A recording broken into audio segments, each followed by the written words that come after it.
Hi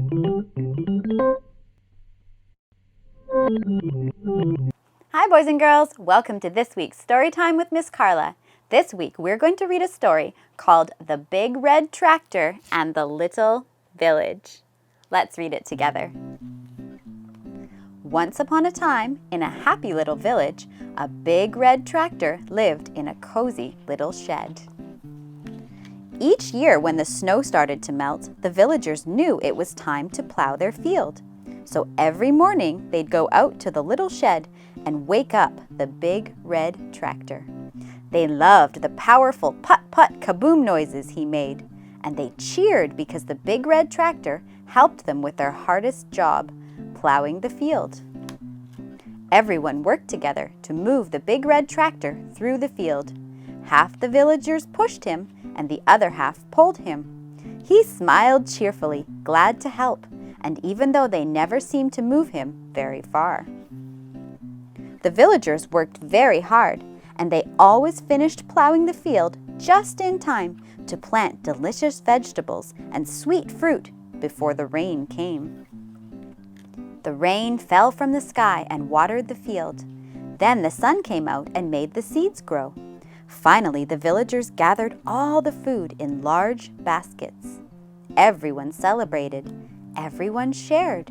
There was just enough food to feed the whole village.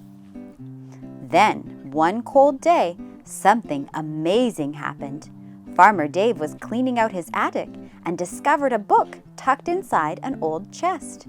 It explained how the big red tractor had been made, and it showed powerful things no one knew he could do. Farmer Dave stayed up all night reading the book. He couldn't wait to tell everyone what he had discovered. The next morning, Farmer Dave gathered the villagers to tell them the good news. The big red tractor can move on its own. If we fix him, he could plow the entire field in just one day. But nobody believed him. There's no way that tractor can move on his own, they said. It sounds like a fairy tale. They laughed at him and went back to their work. This made Farmer Dave very sad. But Farmer Dave didn't stop believing what he had read. Every night, while the villagers were asleep, Farmer Dave stayed up late fixing the big red tractor. Finally, after many nights, Farmer Dave was done. He jumped onto the big red tractor and turned him on. Put-put kaboom! He jumped in the driver's seat and had so much fun that he plowed the whole field that very night. The next morning, the villagers woke up to a huge surprise. Their work was done for them. They would not have to spend many weeks pushing and pulling the big red tractor over fields of dirt. It's a miracle! Who did this for us? Look over there! It was Farmer Dave, sleeping on the big red tractor. The people shouted happily, Farmer Dave was right! The tractor book is true! That year, the villagers plowed and harvested many fields. They had so much extra food that they were able to share it with people in other villages who needed it. When they visited other villages, Farmer Dave and the big red tractor always took the book with them so they could teach others the wonderful news they'd learned.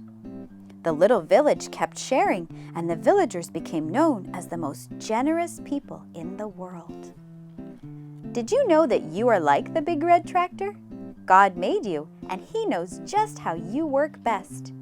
He wrote a book full of truth that you can read to help you know how to live too.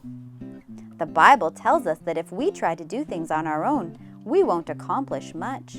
But if we trust in Jesus, God gives us His Spirit so we'll have new power, the power to love others and tell them about God.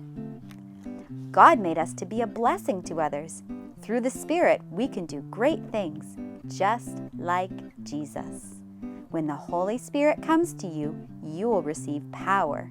That's from Acts chapter 1, verse 8. Boys and girls, just like the tractor, we can learn how to grow and do things so very well when we follow what God tells us in His Word and when we ask the Holy Spirit to give us the power to do what God asks us to do. Have a wonderful week.